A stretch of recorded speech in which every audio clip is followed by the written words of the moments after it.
हो पेन के jacket chain लगाई के, पेन के जैकेट चेन लगाई के मारे छे सब पर लाई।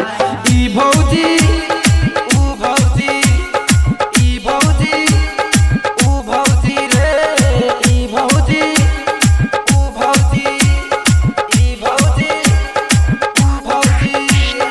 Mix by DJ Kanchan Raj Muzaffarpur.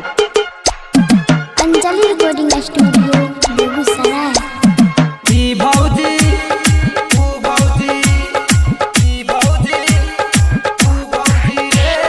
एने वाली ओने वाली मस्त मल बंगाल वाली देखे में बड़ी जबरदस्त लागे छै। डबल डबल शूटर हाथ में स्कूटर लेके ई भौजी मस्त बनै छै। एने वाली ओने वाली मस्त मल बंगाल वाली देखे में बड़ी जबरदस्त लागे छै।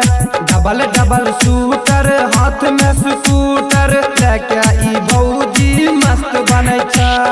हो जैकेट के चेनवा खोलै छै जखनी, जैकेट के चेनवा खोलै छै जखनी सबके लै छै झा। ई भौजी ऊ भौजी, ई भौजी ऊ भौजी रे, ई भौजी ऊ भौजी, ई भौजी ऊ भौजी। Mix by DJ Kanchan Raj Muzaffarpur.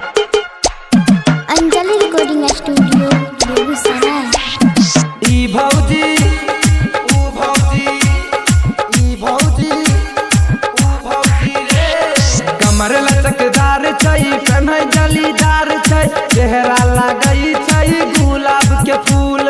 होठ रसदार छै, गाल लाले लाल छै, घोड़ी लागै छै सिमरिया के फूल। हो कमर लचकदार छै, कन्है जलीदार छै, चेहरा लागै छै गुलाब के फूल।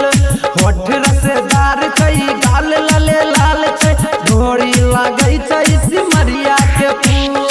हो कहै छै तालिम मिस्टर अनिस से, कहै छै तालिम मिस्टर अनिस से खोजै छै अपन जान।